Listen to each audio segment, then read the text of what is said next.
Donc, bonsoir à toutes et à tous en ce mardi 8 février 2022. Bienvenue à ce webinaire organisé par le coaching du coureur dans le cadre de la planification hivernale de son club du coureur. On a ce soir la chance et l'honneur de recevoir le préparateur physique qui vous a monté les séances de renforcement musculaire à domicile que vous faites dans le cadre de cette planification d'entraînement du coaching du coureur pour la saison hivernale 2022. Charles Castonguay, merci d'être là avec nous, Charles. Salut Olivier, merci. Tout l'honneur est pour moi, c'est certain. Merci de l'invitation. C'est très gentil d'avoir accepté toujours avec diligence, comme à ton habitude. Charles, ce soir, avant qu'on entre dans le vif du sujet, je t'avais proposé qu'on soit ensemble un mini-sondage pour qu'on sache un peu à qui on a affaire, afin qu'on puisse ajuster notre propos. Donc, je vais vous proposer, mesdames et messieurs qui êtes en ligne présentement, de répondre à 7 courtes questions à propos de vous pour que ça nous permette de mieux vous connaître. Donc, je lance sans plus tarder le sondage. Vous pouvez commencer à y répondre tout de suite. Puis ensuite, on va partager les résultats pour vous donner aussi une idée qui sont les personnes connectées avec vous en ce moment. Première question, je pratique la course à pied depuis que notre cycle d'entraînement est commencé, environ 1 ou 2 mois, environ 3 à 6 mois, environ 6 mois à 1 an ou plusieurs années. Deuxième question, en matière de renforcement musculaire, je me considère débutant ou débutante, intermédiaire ou avancé? Avancé étant, je fais de la muscu en salle depuis longtemps, là, puis je suis capable de lever 4 plates au squat. Là. C'est ça qu'on veut dire? Deux de chaque côté, hein, j'espère. Au moins. Oh, OK, je suis avancé. Troisième question, je m'entraîne en course à pied 1 ou 2 jours par semaine, 3 ou 4, 5 ou 6, ou, comme moi, 7 jours par semaine et j'aimerais que les semaines durent 8 jours. Quatrième question, je m'entraîne en renforcement musculaire 0 jours par semaine et j'en ai honte. Ça, c'est mon ajout, c'est pas Charles. 1 ou 2 jours par semaine, 3 ou 4, 5 ou 6, ou, comme pour la course, 7 jours et j'aimerais que les semaines en durent 8. Cinquième question, choix multiple, plusieurs réponses peuvent être bonnes. Je m'entraîne pour être plus en santé, être plus en forme, être plus rapide, être plus endurant ou endurante, m'amuser et décompresser, sortir de la maison, socialiser en bougeant ou améliorer mes records personnels. Sixième question, je suis un homme, une femme ou une personne? Il y a des gens qui peuvent choisir d'être ni l'un ni l'autre. Et enfin, septième question, je suis dans la vingtaine, la trentaine, la quarantaine, la cinquantaine, la soixantaine ou l'âge de vouloir garder ça pour moi. Donc, on a reçu 63 % de réponses. Je vais vous laisser encore quelques secondes pour compléter. Quand on aura un échantillon représentatif, je vous partagerai les résultats. Jusqu'à date, Charles, je ne suis pas très surpris des résultats. C'est bien, j'ai bien hâte de voir ça. Oui. On est à 86 %, alors petit sprint final. J'aime bien tes choix de réponse en passant. C'est très pertinent. Merci. Chacun d'eux. Je suis concepteur de quiz dans la vie. Quand vous avez plus de 60 ans, malheureusement, il faut dire que vous gardez ça pour vous. C'est le seul choix que vous avez, malheureusement. Si vous avez 70 ans ou plus, je m'excuse personnellement.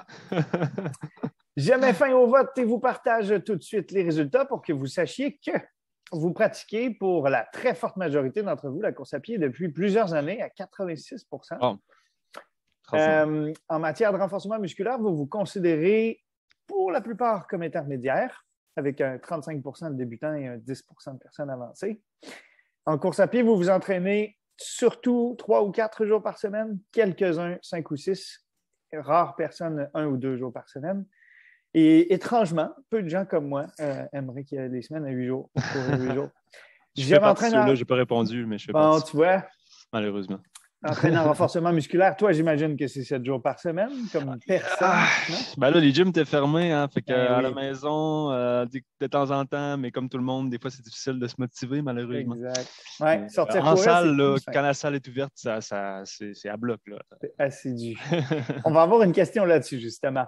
Donc, la plupart d'entre vous, comme la recherche le montre, là, 1 ou 2 jours par semaine, vous pouvez faire quand même beaucoup de bien avec 2 jours. Mm-hmm. assez grande diversité dans les réponses. Le choix de réponse qui a été sélectionné pour la plus grande majorité d'entre vous, c'est que vous vous entraînez pour être plus en forme.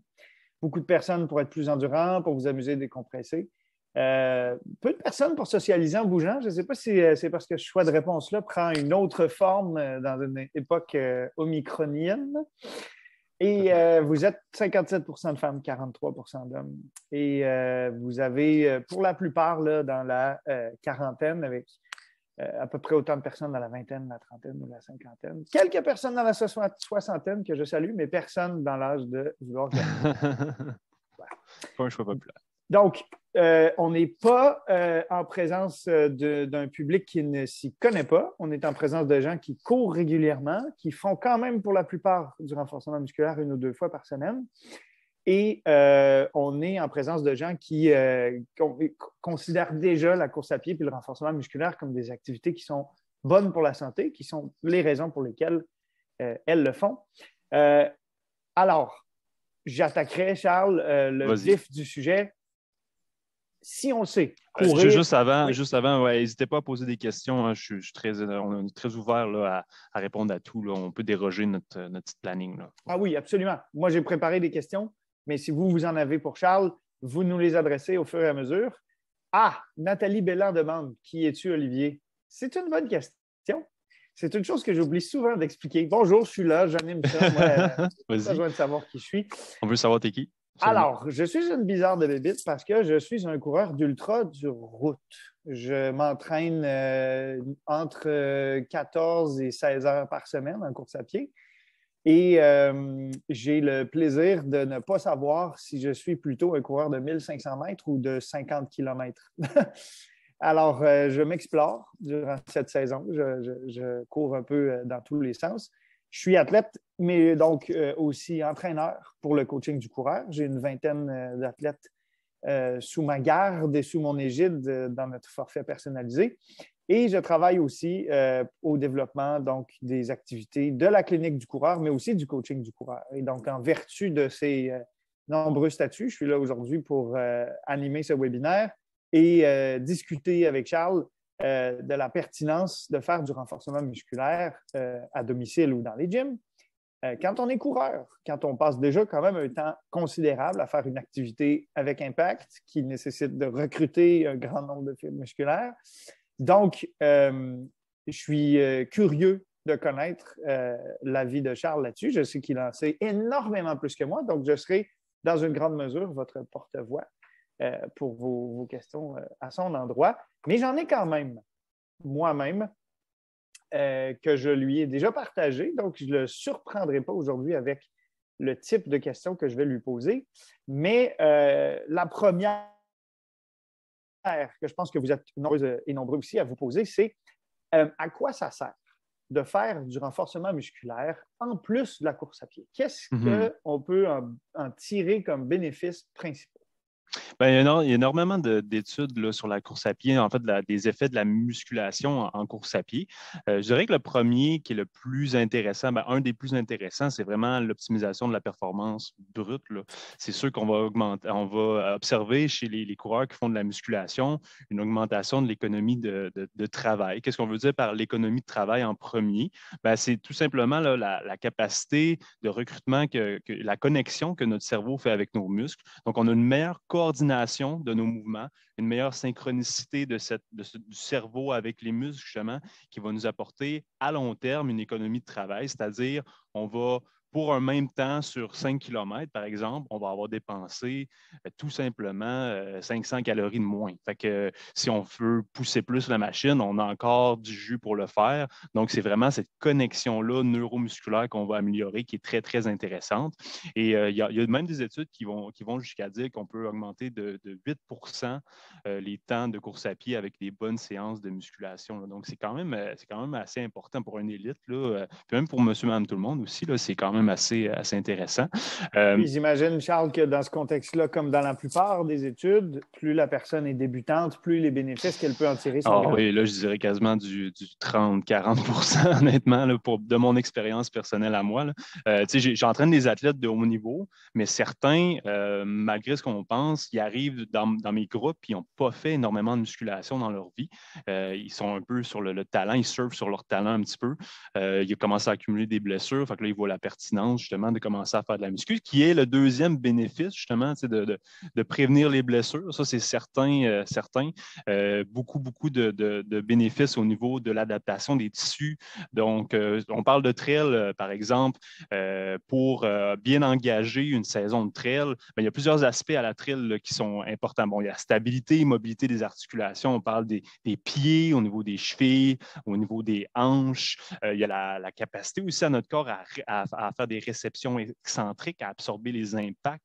C'est des choses qu'on peut travailler de façon progressive dans la salle de musculation qui sont intéressantes. Donc, pas juste tout le temps faire des petits exercices d'élastique, là, mais s'amuser aussi sur les sauts, s'amuser aussi sur les temps de contraction vont apporter énormément de bénéfices au niveau de l'adaptation de vos tissus qu'on ne va pas nécessairement aller chercher directement dans la trail tout de suite ou qu'on va faire des fois un petit peu trop. On a de la misère des fois à se gager, puis là, premier training de trail, je monte. En tout cas, moi, je fais tout le temps ça, puis je suis le premier qui est mal chaussé, on va dire. Puis tu descends en bloc la pente le plus vite possible. Puis là, tu es 3 jours sans pouvoir t'asseoir sur la toilette sans pleurer quasiment. Oui, ça m'arrive aussi, mais la muscu peut t'amener à réduire ce temps d'adaptation-là au niveau des tissus de façon un petit peu plus gentille. Puis justement, encore une fois, éviter les blessures. Donc, Fait que ça ressemblerait pas mal à ça. Je te dirais les gros points, là, c'est sûr que ça ressemble pas mal à ça. Là. Ton lien avec le trail est super pertinent dans l'optique où on a une grande quantité de personnes dans notre club hivernal qui sont des personnes qui commencent leur préparation pour la brève saison annuelle de course en sentier au Québec. C'est pas facile au Québec en hiver d'aller faire énormément de dénivelé. Dans les montées sur la neige, c'est assez glissant. La plupart des centres de ski sont occupés par les skieurs. Donc, est-ce qu'on peut penser, par exemple, qu'avec des squats lourds, avec du deadlift, avec des exercices à domicile, au poids du corps ou avec des charges externes, on puisse simuler en quelque sorte les Absolument. adaptations qu'on irait chercher dans des montées et des descentes en sentier? Absolument. Dans le fond, l'important, c'est d'y aller progressif. Comme je disais, c'est la première séance de muscu, on ne va pas faire 50 sauts de squat jump, 50 counter movement ou des box drop. Il faut y aller assez progressif, mais on peut assez bien reproduire la charge qu'on va avoir au niveau des tissus si on fait des bons exercices progressifs. Comme par exemple, moi, mes plans que j'ai montés pour le coaching du courage, justement, on n'est pas là pour nécessairement juste vendre ça, là, mais c'est fait en fonction des temps de contraction. Donc, on fait un premier méso de 2-3 semaines où on travaille en isométrie. Donc, on habitue notre muscle à juste bien se contracter. Il n'y a pas trop d'allongement et de raccourcissement des tissus. Ensuite, on va passer vers une phase qui est excentrique, là, qui va commencer à ressembler un petit peu plus à la trail et qui va faire des grosses adaptations au niveau tissulaire. Donc, on va chercher des déchirures musculaires. On va aller chercher un petit peu plus de gain au niveau de nos tissus, nos tendons, notre masse musculaire qui va s'adapter un petit peu plus. Puis ensuite, on va y aller vers des réceptions d'impact qui, là, vont ressembler énormément à, par exemple, des descentes en dénivelé et aussi des réceptions d'impact. Ça veut dire qu'il faut faire un saut avant. Donc, développement de puissance, réception d'impact qui vont permettre justement de mieux, après ça, s'adapter au trail. Puis moi, honnêtement, je m'en vais faire un marathon en avril en faux plat descendant. Puis une adaptation spécifique que je fais à ça en salle pour cet hiver, c'est justement la réception d'impact, le travail excentrique lent. Donc, l'excentrique, c'est qu'on retient le mouvement le plus lentement possible dans la descente. Donc, si on ferait un squat, ce serait de retenir la descente pour adapter nos tissus dans cette position-là, qui sont très spécifiques à justement une descente, même sur route, c'est très pertinent. Donc, de un peu simuler cette spécificité-là de la trail qu'on va aller retrouver dans la muscu, c'est très pertinent. Là, et pour moi, en fait, là, je dirais que pour une certaine quantité de travail, pour un certain nombre de jours, nombre de semaines, la muscu peut remplacer idéalement là, le dénivelé qui est difficile à faire l'hiver. En ski de fond, ça peut être bien aussi, mais en ski de fond, Ouais. malheureusement, on glisse les descentes. Ouais, pour On n'a l'amusement, pas ça cette fait pas beaucoup. réception-là, hein, c'est Ouais, ça, on n'a pas ça de fait pas beaucoup réception. d'excentriques. Tu as Excellent. commencé à parler en fait de la façon dont tu exécuterais certains des exercices pour développer certaines qualités. Jocelyn Bisson nous demandait en même temps, veux-tu nous parler un petit peu, par exemple, du travail que tu effectues en puissance? Donc, là où est-ce qu'on travaille plutôt la force, là où est-ce qu'on travaille plutôt la vitesse. Tu faisais mention, par exemple, de faire des squats qui se terminent par un saut avec une réception au retour en squat, donc des sauts explosifs. Est-ce que Ouais. dans une séquence, tu travaillerais d'abord la force, ensuite Oui, la exactement. Je peux expliquer puissance? un petit peu ce principe-là. Donc, je peux dire pour un travail optimal au niveau d'un athlète ou quand on travaille dans le gym, qu'est-ce qu'on va faire là, dans les sports d'endurance en général? Moi, je travaille principalement presque avec juste des sports d'endurance, avec quelques sports de puissance quand même. Mais en sport d'endurance, là, ce qui est important au départ, c'est de faire un méso ou quelques semaines qu'on va appeler fondation au départ. Donc, c'est vraiment avec des charges qu'on va qualifier de sous-maximales. On peut faire du 8, du 10 répétitions pour adapter tranquillement nos tissus des 2, 3 semaines avec la même séance, avec des charges qui sont mollo, des temps de contraction qui sont un petit peu plus lents, qu'on ne va pas nécessairement avoir des gros impacts parce que notre corps n'est pas nécessairement prêt à exécuter et à réceptionner 30 sauts dans la même séance la première fois qu'on en fait. Hein. C'est comme aller courir, on n'a pas couru depuis un an, puis on va se taper un 30 kilos. Ça ne marchera pas, on va être blessé. Puis le but, c'est de Le ne pas se lendemain, on ne blesser. marchera pas. C'est Ouais. ça, exactement. Le but, c'est pas de se blesser, puis on va se blesser en faisant de la muscu. Fait que ça, c'est pas très, très génial. Fait qu'en muscu, en salle, je dirais, il faut avoir une bonne préparation de fondation, des mouvements contrôlés, des charges sous-maximales, beaucoup de gainage, beaucoup de stabilité dans cette première phase-là, d'équilibre, de proprioception. Deuxième phase où on peut travailler justement un petit peu plus la force et peut-être inclure justement, commencer à inclure des mouvements un petit peu plus en vitesse, mais avec des impacts qui vont être très modérés. Parce que quand on développe la puissance, on a deux composantes à la puissance. On a la force et on a la vitesse qui font la puissance.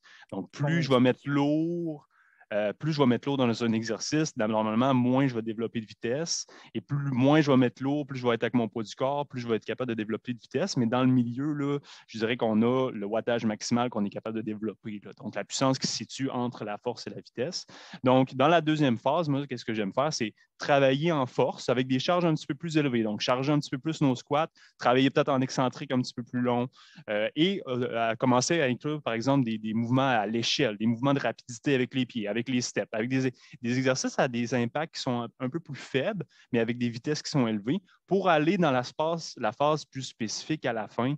En troisième, quatrième méso, qui est très spécifique au trail, ce serait la réception d'impact. Donc là, nos tissus sont prêts, notre capacité neuromusculaire est prête aussi à recevoir ça, nos tissus sont adaptés et là, on peut commencer à loader plus les sauts. Donc, avant de vraiment y aller dans la pliométrie, je prendrais un bon 2 méso à établir mes fondations, à établir mes bases de force et de speed, d'agilité, de vitesse pour ensuite transférer dans des exercices très explosifs sur des box avec des haies, avec même des charges qu'on peut tenir dans les mains en sautant. Donc, j'irai selon cette phase-là. Puis en maintien, mais dépendamment de nos faiblesses, dépendamment de ce qu'on a observé qui est à maintenir, ben, je prendrai peut-être un petit peu chaque élément de ces trois mésos-là, puis je me ferai une belle recette à la fin pour bien maintenir mes acquis, justement. Le méso, donc, ça veut dire que tu prendrais au moins 3 ou 4 semaines à répéter les Oui, ça mêmes dépend. séances. C'est ça, les mésos, ça peut varier énormément. C'est comme une fondation, si tu es un athlète expérimenté, tu peux faire 2 semaines dans un cycle de fondation, dans un méso de fondation, donc un retour à l'entraînement. Tu te dis, bon, je fais 2 muscu par semaine. Pendant 2 semaines, ça fait 4 séances où je prends des charges sous max, je travaille un petit peu en bas de mes capacités normales. Puis ensuite, je vais faire un bloc de force, par exemple, qui va être un petit peu plus long. Fait qu'on peut faire 2 blocs de force, même de 3 semaines chacun, un bloc de force de 6 semaines qu'on va garder la même séance. Ça peut être pendant 4, 5 semaines. Ça, il faut le déterminer avec le coach, puis voir aussi comment notre adaptation se fait. Si ça devient très facile au niveau des exercices, où on a quand même un gain qui continue à se faire à travers le temps. Et même chose pour la puissance. Donc, les mésos peuvent varier énormément en longueur, tant qu'on sent qu'on a de l'adaptation. Puis quand on est à la maison, bien, c'est sûr que les charges sont un petit peu moins à privilégier, ben, pas à privilégier parce qu'on ne peut pas travailler nécessairement. J'ai une petite question. Qu'est-ce qu'un méso? Un méso, dans le fond, Ouais. c'est juste une durée d'une phase d'entraînement. Fait qu'un méso, ça peut être, mettons, quand je vous envoie un plan d'entraînement, c'est marqué méso 1. Le méso 1, tu le fais pendant 3 semaines. Donc, c'est juste un plan d'entraînement qui dure X nombre Ouais. de jours ou de semaines. Ouais. Dans le fond, dans le vocabulaire de la planification et de la périodisation de l'entraînement, on utilise 3 termes qui ont toujours le même suffixe, mais qui sont des préfixes différents. Le microcycle, le mésocycle et le macrocycle. Pour 99% des athlètes qu'on entraîne, étant donné que vous travaillez du lundi au vendredi, vous avez votre fin de semaine, vous ne pouvez pas vous entraîner de n'importe quelle façon, n'importe quel jour. En règle générale, un microcycle, c'est du lundi au vendredi. Une Exact. semaine égale un microcycle. Et un macrocycle, c'est en règle générale votre saison de préparation. Donc, du moment où vous reprenez l'activité, soit après une coupure annuelle, soit après une pause de récupération après un événement important, on commence un nouveau macrocycle qui, lui, va se terminer avec la récupération de votre prochain événement important. Et entre le microcycle d'une semaine et le macrocycle de 6 mois, par exemple, on a des mésocycles dans lesquels on va vous faire passer, par exemple, d'une semaine de charge normale à une semaine de surcharge pour vous amener en surmenage fonctionnel, puis ensuite une semaine de décharge pour avoir l'effet de surcompensation qui vient après le surmenage.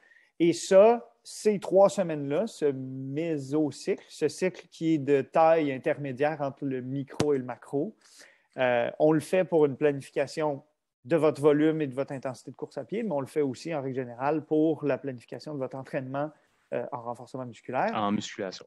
Et donc, de cette manière-là, vous avez pendant les 3 semaines ou les 4 semaines de votre mésocycle de course à pied, une séance de renforcement musculaire dans laquelle vous développez un type de qualité et que vous répétez jusqu'à ce que là, votre corps ait trouvé ses adaptations. Puis là, qui vont concorder avec ce que tu fais en course à pied la plupart du temps aussi, là, qui ne va pas entrer en interférence, qui ne va pas faire un clash avec ce que tu veux travailler en course à pied aussi. Oui. Pierre Labelle nous demande, au-delà du renforcement musculaire, pour les personnes qui ont 60 ans ou plus, est-ce qu'on doit aussi travailler la mobilité? C'est une question aussi qu'on se posait, toi et moi, et dont on se disait que ce serait sans doute pertinent de le demander. Oui, est-ce que, avant de commencer à contracter des muscles forts pour déplacer des charges rapidement ou des charges élevées, est-ce qu'il faut faire des exercices de mobilité? Est-ce qu'il faut s'étirer? Est-ce que il y a même pour certaines personnes un intérêt seulement à faire de la mobilité. Sans renforcement? Tu te situes comment, toi, par exemple? Est-ce que c'est une question d'âge? Est-ce que c'est une question de volume d'entraînement? Est-ce que c'est une question d'expérience en renforcement? En fait, je vais terminer ma réponse là, sur la musculation à la maison. En fait, là, juste pour finir ce petit bloc-là, puis après ça, je vais rentrer sur la mobilité. La différence, dans le fond, quand on a juste le programme maison qu'on va faire, c'est que, étant donné qu'on ne peut pas utiliser des charges lourdes, c'est là que je voulais en venir, il y a des temps de contraction qui sont très intéressants. Fait que là, on va jouer avec des charges un petit peu plus légères. Donc, on a quand même notre période de fondation qu'on appelle. Puis après ça, on va faire 1 ou 2 mésos qu'on va jouer avec nos temps de contraction. Donc, on va retenir le mouvement très lentement pendant 4 ou 5 secondes en excentrique. Donc, on retient notre squat en descente, on le maintient 2-3 secondes en bas, on va remonter. Donc, c'est des façons d'entraîner qui ne vont pas reproduire la force maximale qu'on peut déployer dans un gym avec des grosses charges, mais qui peuvent avoir des impacts très significatifs au niveau de l'adaptation des tissus pour ensuite travailler encore en vitesse, en puissance, comme on a dit tantôt. Avec le poids du corps, on peut s'en sortir là, de façon géniale. Pour répondre à ta question, au niveau de la mobilité, c'est sûr que c'est un sujet qui est quand même chaud et controversé, et ce, depuis les années 80, je dirais que ça n'a pas changé. Hein? Mes profs m'en parlaient à l'université, puis il y avait beaucoup de contradictions, puis on en parle encore en 2022, puis il y a encore beaucoup de contradictions. Moi, mon opinion par rapport à ça, c'est qu'avant un entraînement musculaire, avant un entraînement de course à pied, il y a plusieurs façons de travailler la mobilité. Premièrement, il faut savoir c'est quoi votre maillon faible à vous? C'est quoi l'endroit dans votre corps qui est peu mobile? C'est-tu au niveau des hanches? C'est-tu au niveau des mollets? On n'est pas obligé de tirer le corps entier avant de commencer, s'il faut l'étirer d'un. Donc, savoir peut-être, vous avez eu une rencontre avec votre physio, votre coach a observé telle affaire dans votre patron de course, vous n'avez pas assez de dorsiflexion de la cheville. Là, la cheville a l'air bien stiff, les hanches, ça a l'air très pogné, le thorax, ça a l'air un peu pogné. Donc, c'est quoi pour vous qui serait pertinent à étirer avant un entraînement? Il y a plusieurs façons d'entraîner la mobilité. Une façon que moi, je trouve extrêmement efficace, que souvent on utilise seulement en phase de récupération, c'est le relâchement myofacial, qui est, c'est-à-dire l'automassage qu'on fait avec des rouleaux et des balles. La littérature est claire là-dessus, contrairement à des étirements statiques ou des certaines formes d'étirements qu'on peut faire avant l'entraînement.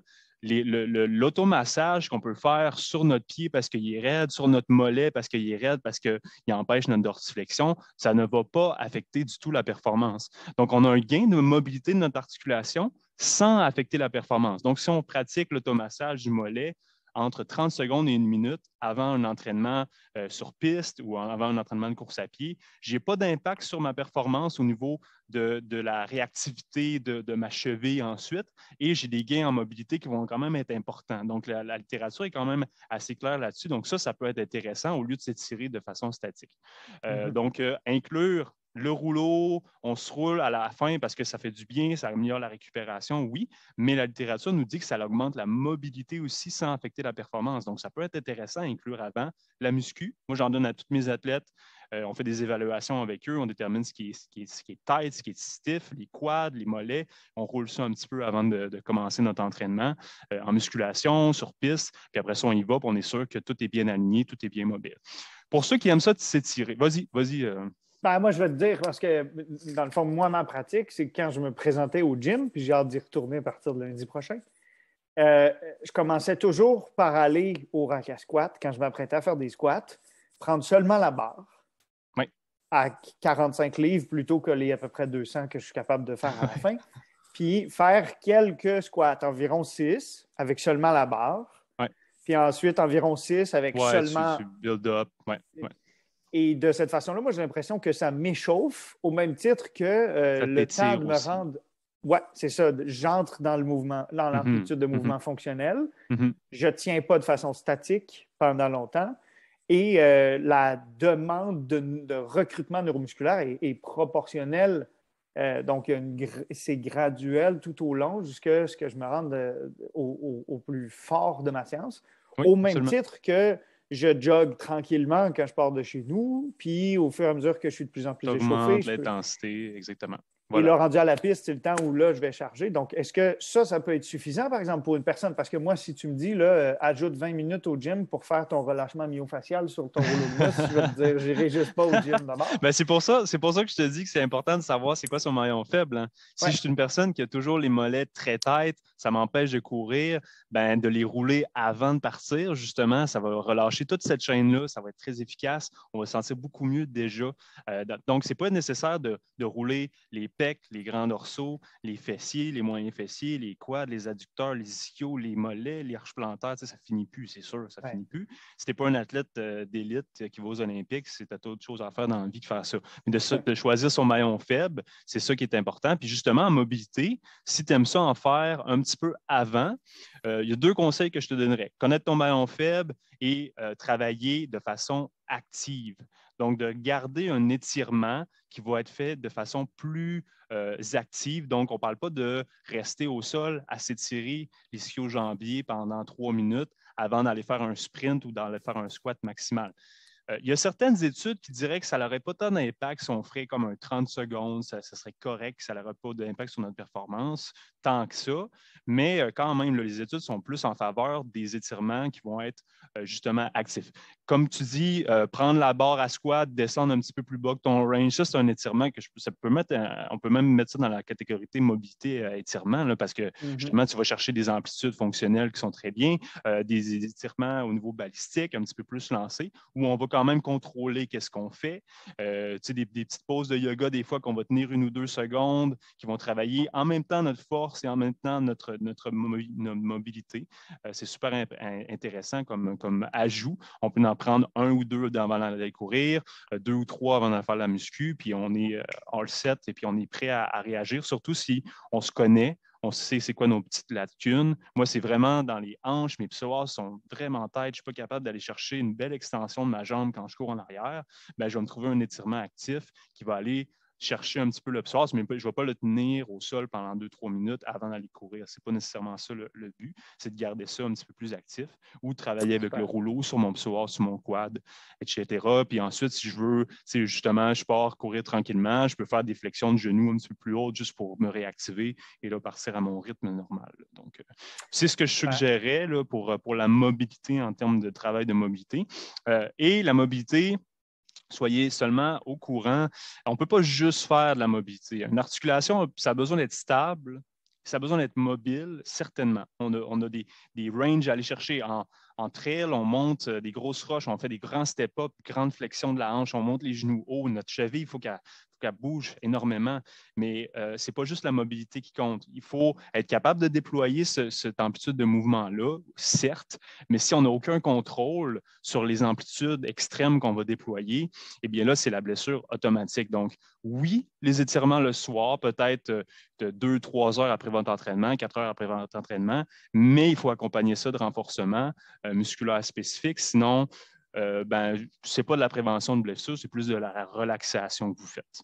C'est correct. Moi, j'aime ça m'étirer le soir des fois, puis j'aime ça relaxer, mais il faut le savoir, il faut le faire dans un but, puis il faut le faire aussi avec une combinaison de renforcement. Si on fait juste un, juste l'autre, des fois, c'est pas optimal. Je dirais que si on aurait juste une chose à faire, je ferais plus du renforcement que des étirements. Mais si je peux faire les deux, tant mieux. Là, un petit peu Sachant qu'une séance de renforcement bien conçue va aussi contribuer à améliorer la mobilité. C'est ça, exact. Dans des squats, on va chercher des grandes flexions de hanches. Dans des step-up, on monte sur des boîtes avec nos jambes. On peut aller chercher des bonnes flexions de hanches aussi, des grandes amplitudes. Donc, on va chercher de façon active ces amplitudes-là. Puis, c'est même bien plus intéressant que de s'étirer le soir le mollet, puis après ça, pas le retravailler en stabilité. Donc, ça, c'est mon opinion. Mais comme je dis, moi aussi, j'aime ça m'étirer et tout. Mais il faut être sûr qu'il faut bien placer ça puis faire du renforcement avec ça là, pour ne pas être loosey-goosey puis de se blesser aussi. Oui.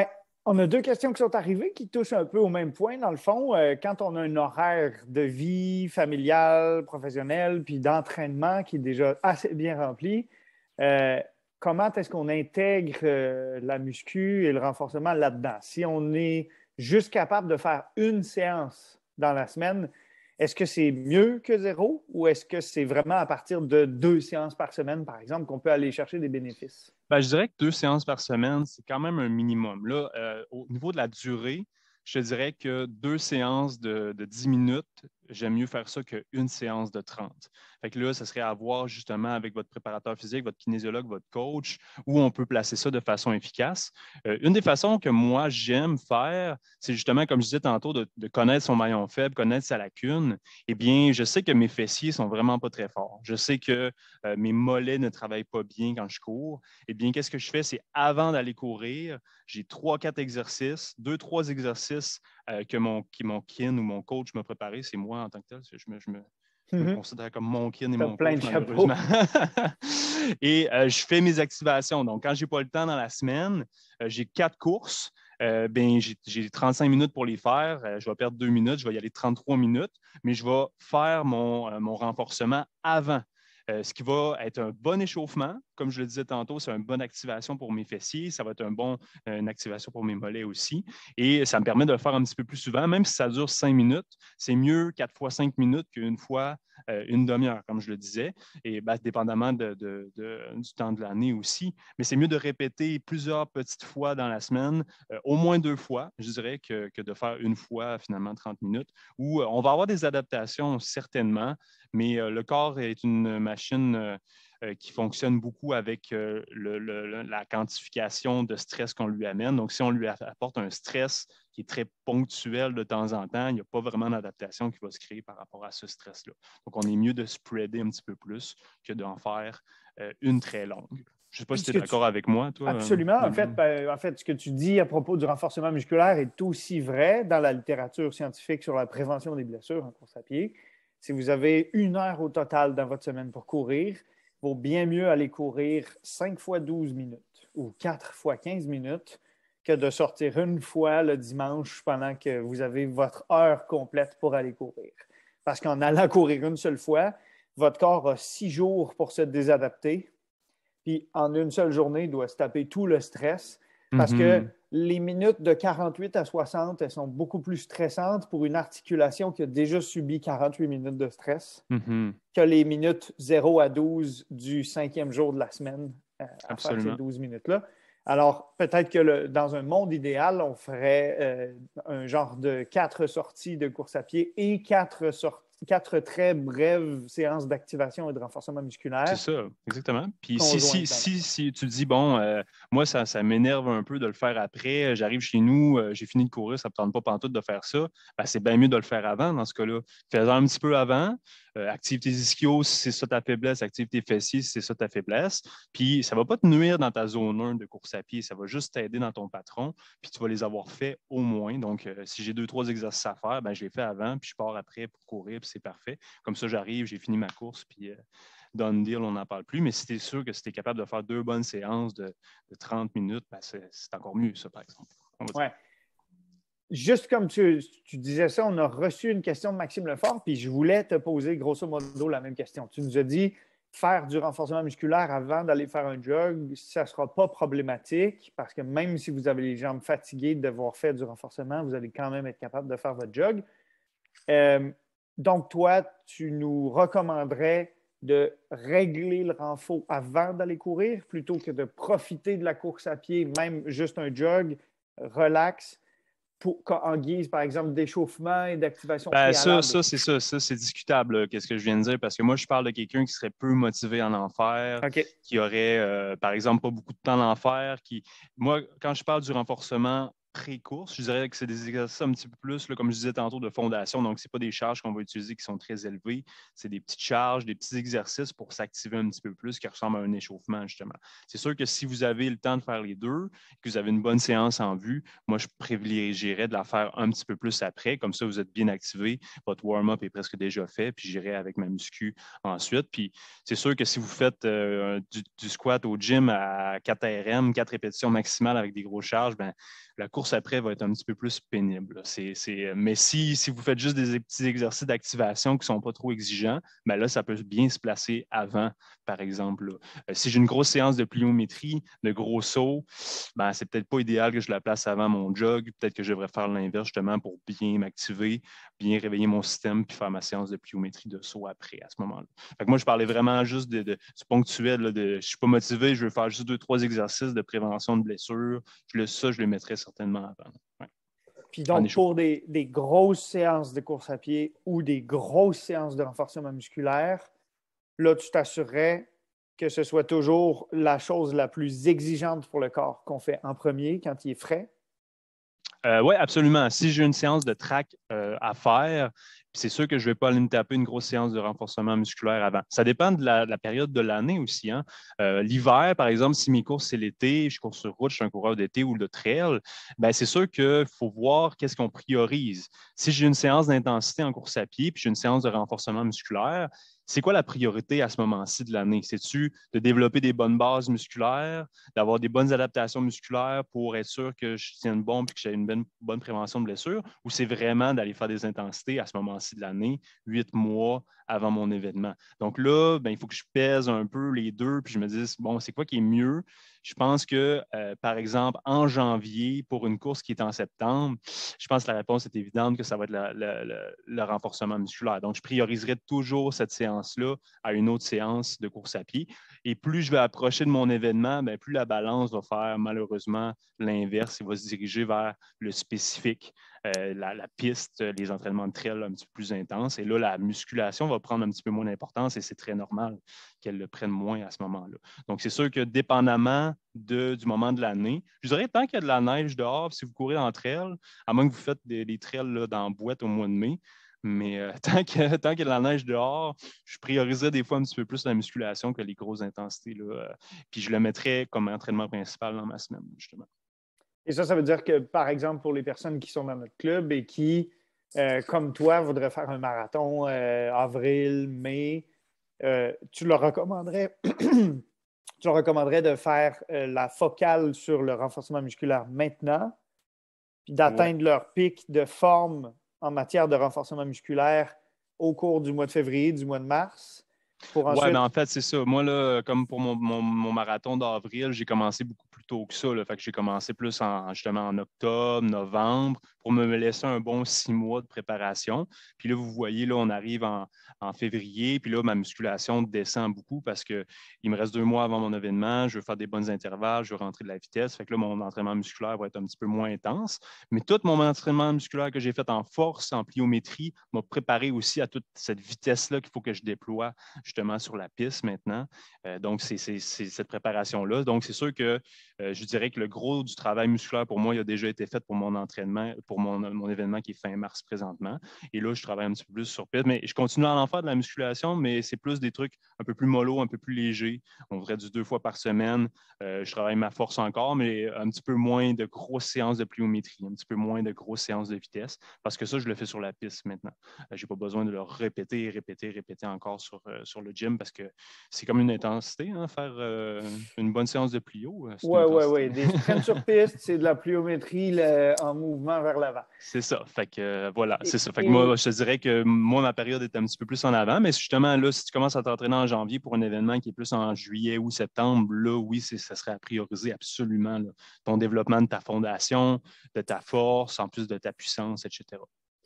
Et selon le principe que tu mentionnais, puis c'est aussi vrai en entraînement, le corps, il fonctionne pour le même motif, donc de la même façon, que ce soit pour du renforcement musculaire ou du développement aérobique. C'est beaucoup plus difficile et ça prend beaucoup plus d'investissement pour développer une qualité que ça en prend pour l'entretenir une fois qu'elle est développée.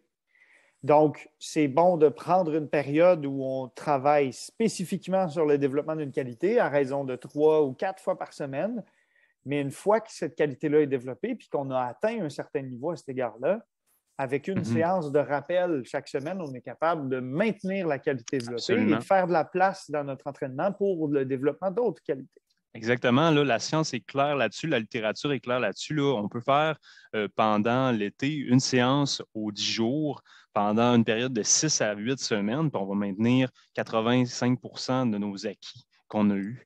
Donc, c'est quand même énorme. Là. C'est une séance aux 10 jours. C'est comme, ben, c'est pas beaucoup. Ben oui, c'est ça, exactement. Pendant 6 à 8 semaines, chez les athlètes, on a observé ça. Ils vont avoir 85 de leur charge maximale qu'ils sont encore capables de lever. Au niveau de plateformes de force, par exemple, 85 encore de leur puissance, même si ça fait 6-8 semaines qu'on n'a pas travaillé ça dans le gym spécifiquement. Donc, c'est quand même impressionnant, là, le maintien, comme tu dis, qui va perdurer versus le temps qu'il faut mettre avant, qui est beaucoup plus exigeant, mais en maintien, c'est pas énorme.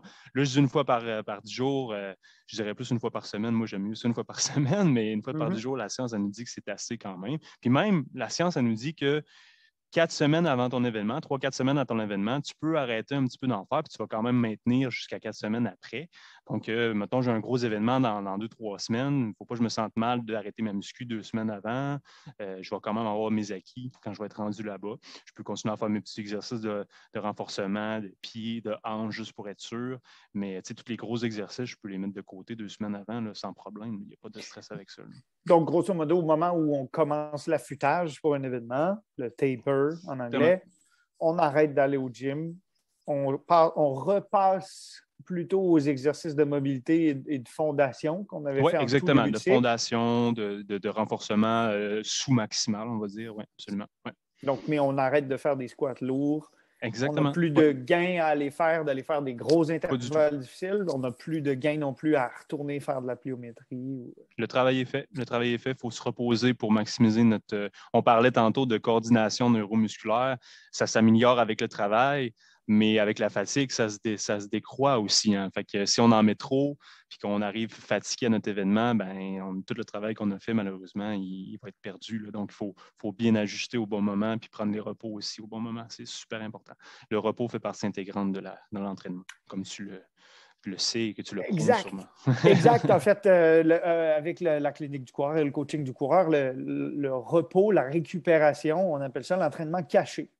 En fait, c'est la partie que personne appellerait naturellement, voire accepterait d'appeler de l'entraînement.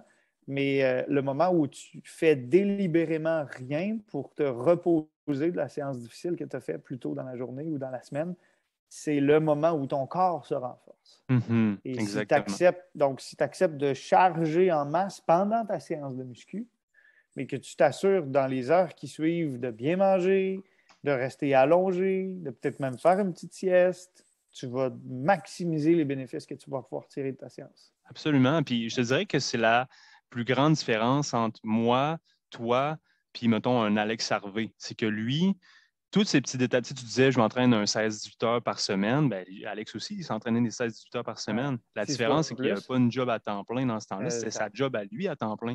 Fait que tout le reste du temps, ce que ça va faire, c'est se faire masser, faire une sieste, prendre sa boisson de récupération, Ouais. se préparer pour son prochain entraînement, se reposer au maximum pour le lendemain. C'est vraiment le temps de récupération est inclus dans l'entraînement. C'est la grande différence entre justement moi qui m'entraîne pour un marathon, mais que j'ai quand même une grosse semaine de travail à faire. Donc, j'accumule un petit peu de fatigue. Je n'ai pas le temps de faire ma sieste. Je n'ai pas le temps de me faire masser à 2 heures de l'après-midi. Je travaille. Fait que c'est ça la grosse différence entre les athlètes. Puis c'est ça qui les amène à performer parce que leur machine est tout le temps tunée, parfaitement reposée pour chacun des entraînements. Il est Ouais. parfait. Fait que c'est pas notre réalité à nous, puis c'est pas la réalité de la majorité des gens qui écoutent, mais c'est ça qui fait la Non. différence. Donc, chaque petit récupération qu'on peut aller chercher, chaque moment de récupération qu'on peut aller chercher, c'est super important de l'inclure parce que ça fait une énorme différence à la fin de la semaine et à la fin de Ouais. l'année aussi. Et notamment en prévention des blessures, parce qu'on le sait que c'est les corps fatigués et les esprits stressés qui finissent par Se donner des blesse beaucoup coureurs blessés. plus. Absolument, oui. Là-dessus, parce que tu as parlé tout à l'heure, puis je pense que c'est un point sur lequel c'est vraiment important qu'on insiste avant de conclure notre discussion. Tu as parlé de l'identification de nos maillons faibles. Oui, Puis Caroline Arsenault nous pose une question là-dessus, puis je pense qu'elle est super importante. Euh, elle se demande en fait comment on peut identifier nous-mêmes nos maillons faibles. Est-ce qu'il faut nécessairement aller voir un professionnel ou une professionnelle de la santé pour aller identifier ces maillons faibles-là? Ou est-ce que, par exemple, si on se blesse souvent au même endroit, ça nous indique de façon assez fiable qu'il s'agit en là effet. d'un maillon faible? En effet, c'est un très bon indicateur. Cependant, il faut faire attention. Par exemple, des fois, on peut se blesser souvent au pied, souvent à la cheville, et ça peut venir de notre hanche aussi, le problème. Donc, c'est important, des fois, d'inclure quelqu'un qui va avoir un second opinion là-dedans. Si on ne veut pas vraiment, je dirais, inclure de physio, de kin là-dedans, parce qu'on veut faire ça un petit peu par soi-même, je te dirais que l'important, c'est de tirer un peu partout, puis d'essayer de justement aimer, excuse-moi l'anglicisme, notre maillon faible par Ouais. défaut en entraînant les choses qui sont les plus importantes pour un coureur.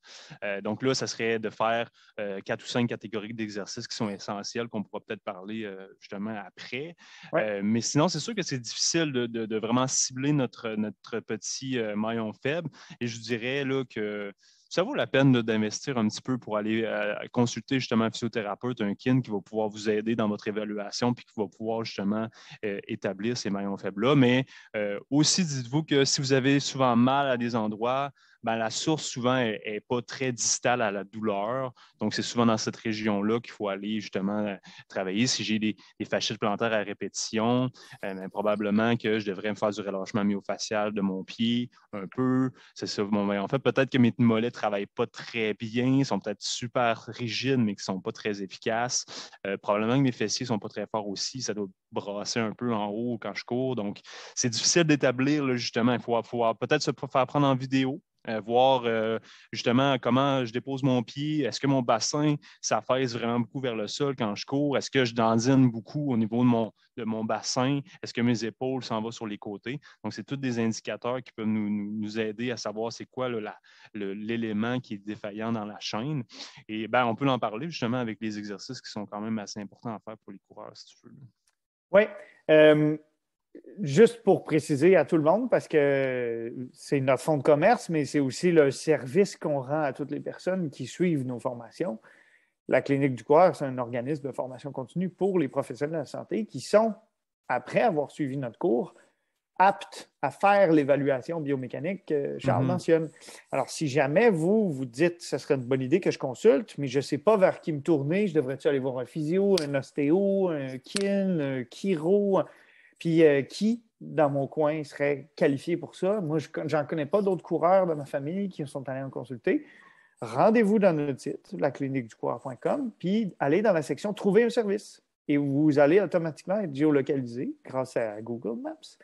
Et on va vous indiquer sur la carte, dans votre région, dans le quartier autour de chez vous, qui sont les professionnels de la santé, hommes et femmes, chiro, physio, ostéo, qui sont capables de vous accueillir dans leurs installations, puis de vous évaluer sur tapis roulant ou dans un corridor ou dans le stationnement derrière la clinique et de regarder comment vous courez. Parce que l'analyse biomécanique du coureur, c'est la dimension centrale de notre formation sur la prévention des blessures en course à pied. Donc, faites connaître aux gens dans votre entourage qui sont blessés et qui ont besoin de consulter cet outil-là qu'on rend disponible gratuitement à votre disposition sur la clinique du coureur.com.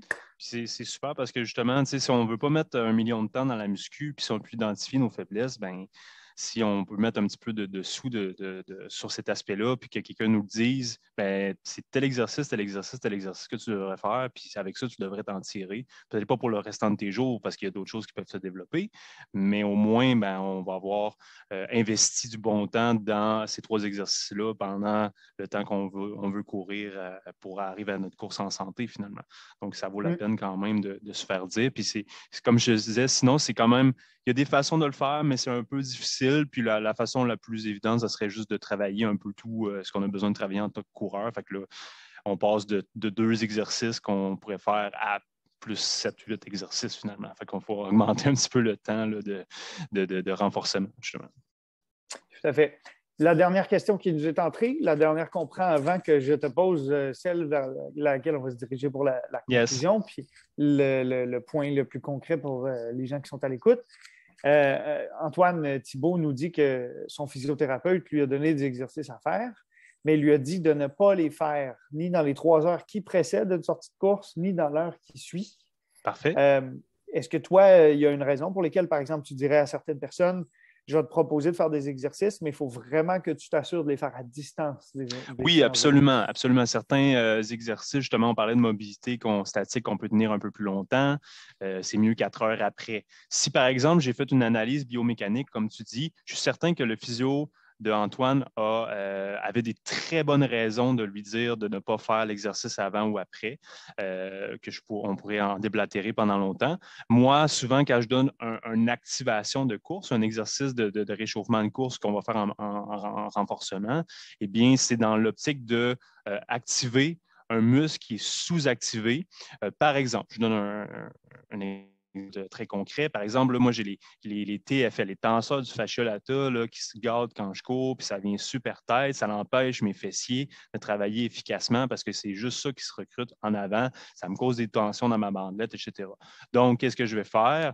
Pour désactiver mes TFL, je vais me les rouler un petit peu, je vais les travailler en automassage, puis ensuite, je vais faire un clam, une marche latérale avec l'élastique pour activer mes fessiers moyens un petit peu plus efficacement pour inhiber, en fait, mon patron moteur qui est de toujours activer mes TFL. Donc, dans cette optique-là, de reset, on va dire, c'est super pertinent de le faire avant. Mais il y a des choses qu'on ne fait pas avant, qui ne devraient pas se faire avant, puis il y a des choses qui ne devraient pas se faire tout de suite après non plus. Là. Il y en a des dizaines, en fait. Là. Donc, oui, si vous consultez la bonne personne, il va pouvoir vous éclairer un petit peu plus là-dessus, justement. Là.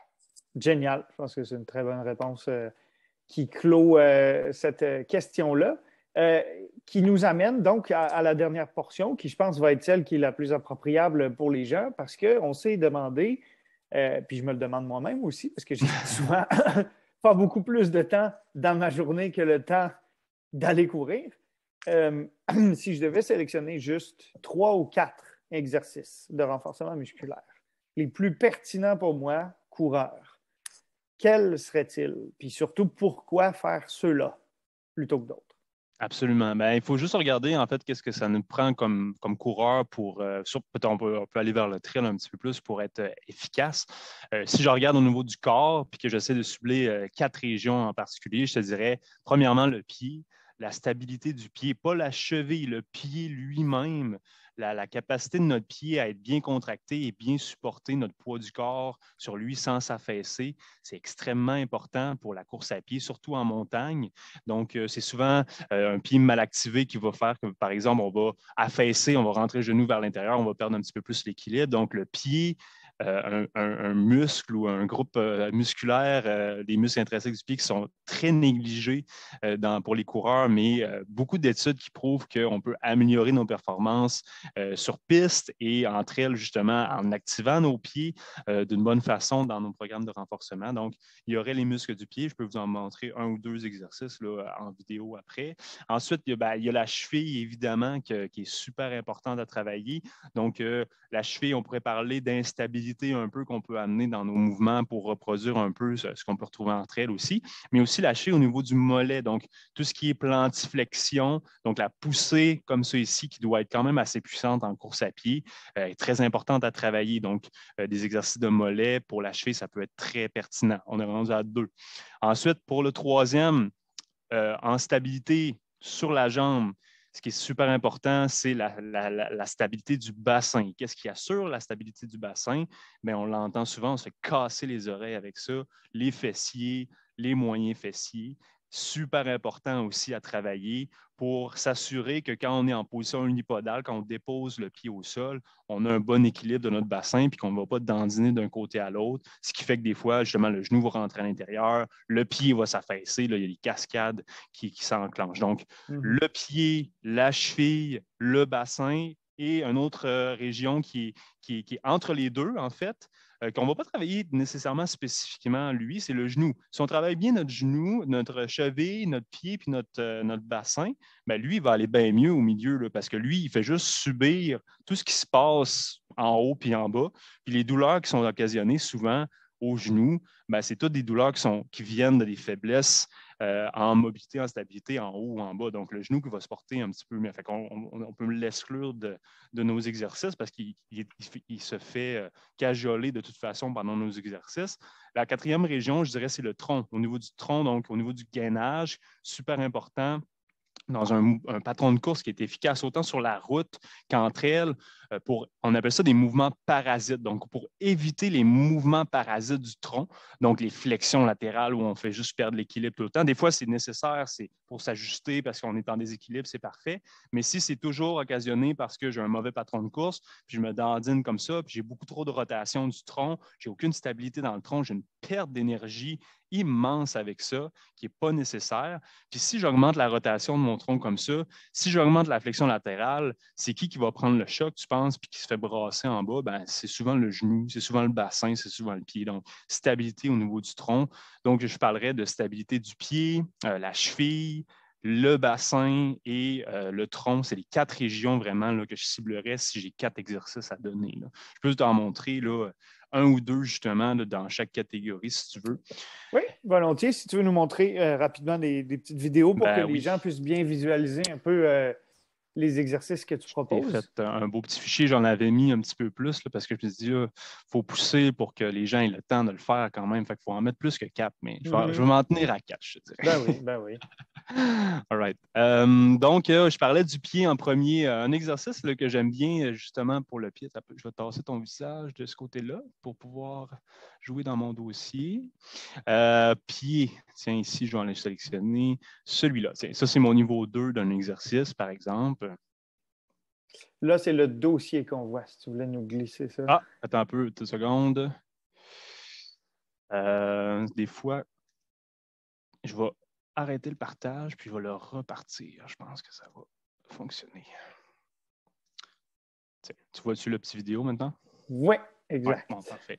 Donc, au niveau du pied, par exemple, là, je parlais de stabilité du pied, de contraction des muscles à l'intérieur du pied. Ici, vous voyez, je travaille avec mon athlète sur 2 plaques, ça peut être 2 livres qu'on met aussi en dessous du pied.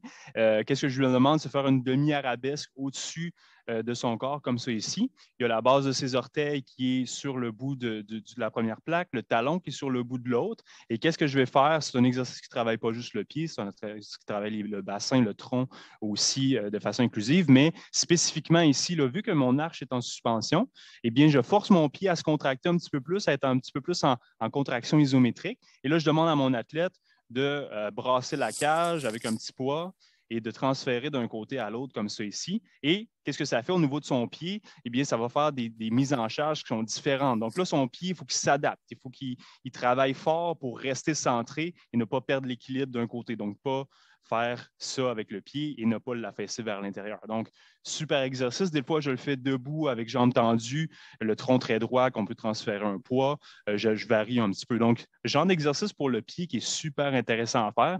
Je sais que, tu sais, par exemple, je pense que dans le livre du coaching du coureur, justement, de la clinique du coureur, il parle de rentrer le pied vers l'intérieur pour creuser l'arche, par exemple. Exact.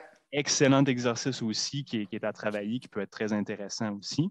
Exercice niveau... qu'on appelle short foot pour les personnes qui viennent de la France, comme les partisans de cet exercice-là l'ont appelé. Le short foot. OK, deuxième, la cheville. Je vais rapidement. 2 secondes. Je suis rendu où dans mes... Ah, mollet. Bon, je vais prendre un exercice un petit peu plus avancé quand même, mais qui est intéressant, que je ferai pas nécessairement dans mon premier méso, mais que je ferai certainement dans d'autres mésos. Je te partage ça comme ça ici, tu vois? C'est bon? Yes! Bon, parfait. Ça, c'est un exercice exactement, que je mets soit dans mon échauffement ou soit directement dans ma muscu. Donc, j'ai une échelle. Pas besoin d'avoir d'échelle à la maison, mais ça, c'est un très bon exercice pour le pied, mais en stabilisation de la cheville, déplacement multidirectionnel. La cheville travaille super fort. Le tronc aussi travaille super fort finalement. Je fais travailler mes muscles stabilisateurs de mon bassin, mais surtout de ma cheville dans cet exercice-là qui sont super intéressants. Comme premier exercice, si je ne suis pas capable justement d'être très efficace dans ces déplacements-là et toujours m'affaisser vers le bas, qu'est-ce que je peux faire? C'est juste me soulever sur le bout du pied, contracter mon mollet quelques instants et redescendre tranquillement. C'est un bon préalable à ce genre d'exercice-là. Donc, un bon exercice au niveau de la fille. Je pense que je vais être obligé de faire un stop sharing à chaque fois, malheureusement. On parlait, c'est bien correct, on a du temps. Il m'en reste juste 2 de toute façon. Après ça, on parlait du bassin. Des exercices pour le bassin qui sont intéressants. Tiens, j'en ai un bon ici là, qui combine les fessiers et qui combine aussi la stabilité du tronc. Donc ici, je partage Mélina, comme ça ici, qui fait un exercice de planche latérale, donc un demi-pont latéral. Et comme tout le monde connaît l'exercice de clam, on se fait casser les oreilles avec le clam où on travaille nos moyens fessiers. Et là, je l'ai mis en demi-planche pour travailler un petit peu plus son tronc. Et là, je fais de l'abduction résistée avec un élastique. Donc, les grands fessiers qui sont impliqués, les moyens fessiers qui sont impliqués de façon très efficace, qui viennent s'engager. Comme tantôt, je parlais, moi, de mon problème de TFL qui est toujours engagé. Dans la position du bassin en avant, il est désactivé. Donc, je suis sûr de bien travailler mon bassin à ce niveau-là. Donc, un bon exercice de fessier à faire. Si vous êtes tanné de faire le clam au sol que vous faites depuis des années, c'est une bonne variante en pont latéral, en demi-pont latéral. C'est super intéressant. Ensuite, on parlait ensuite du tronc. En fait, il y en a là, des exercices pour le tronc qu'on peut faire. Là. Moi, un exercice ou une compensation que je vois souvent avec les athlètes, c'est qu'en course à pied, on essaie d'avoir une courbe naturelle du dos qui va se maintenir. Souvent, avec l'état de fatigue, la vitesse qui augmente, souvent, qu'est-ce que les athlètes vont faire à ce moment-là? C'est venir vraiment arquer le bas du dos, projeter la cage thoracique vers l'avant, puis être un petit peu en désespoir d'aller chercher la vitesse qui leur manque, mais sont tellement fatigués qu'ils n'ont plus aucun gainage du tronc, là, ce qui va résulter à vraiment aller porter comme ça, puis arquer ça, on voit ça là, dans beaucoup de courses. Puis bon, en fait, c'est correct parce qu'ils sont dans une fin de course, ils ont besoin d'aller plus vite, ils essaient d'aller chercher l'énergie et tout, mais ça ne favorise pas vraiment une bonne transfert des énergies entre les bras, entre les jambes. Il y a un peu d'énergie qui se perd un petit peu partout dans l'espace. Fait un bon exercice pour travailler la capacité à garder les épaules au-dessus du bassin, un petit peu plus quand on court pour ne pas être trop arqué comme ça vers l'arrière avec le bas du dos, c'est tout simplement Tu me vois venir, j'en suis certain. Je vois un peu où tu en venir. C'est un des commentaires qu'on m'a fait la première fois que je me suis présenté sur une piste d'athlétisme. Je n'avais jamais couru vite. OK. Et on m'a dit, on dirait que ton corps court plus vite que ta tête. Ouais, c'est ça, il veut y aller. Hein.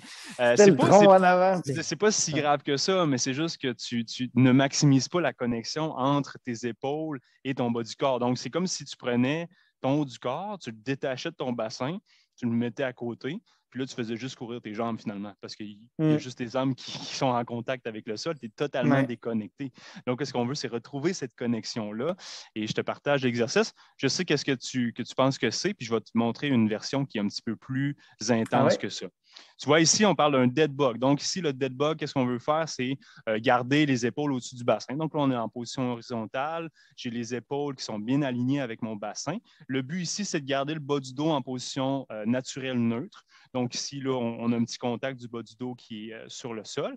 Et pour augmenter c'est Charles Paquette, je ne sais pas si vous connaissez, Charles Paquette, un excellent triathlète. Pour augmenter un petit peu la difficulté à lui, j'ai rajouté un élastique en isométrie ici. Au niveau des mains, qu'est-ce que ça fait, l'élastique? Ça le tire dans sa compensation qu'il fait. Donc, qu'est-ce que lui, il veut faire, c'est ramener le tronc droit. Bien, l'élastique le tire pour augmenter ça. Donc, ça lui rajoute une petite difficulté, une petite résistance. Puis pour reproduire le travail des psoas, des fléchisseurs des hanches, j'ai mis un élastique au pied. Donc, ça ressemble un petit peu à ça, le mouvement. Comme ça ici, on vient de pimper le fameux dead bug d'une belle façon. Donc, le dead bug, pour ceux qui ne connaissent pas le dead bug, ça serait juste de pas d'élastique, maintenir la position au niveau des bras et faire juste aller les jambes d'un côté à l'autre comme ça vers le sol sans nécessairement ajouter plein d'élastiques et plein de composantes. Puis en progressant, en progressant l'exercice avec le bras opposé à la jambe qui descend vers l'arrière. Le bras tendu, la jambe tendue, en pressant un ballon. Il y a plein de progressions qu'on peut faire. Ça, c'est plus la progression là, 5, 6, 7, 8, je te dirais, là, de notre dead bug, mais c'est des genres d'exercices qui sont super intéressants. Sinon, avec des bonnes vieilles planches, ça fait le travail si c'est bien fait.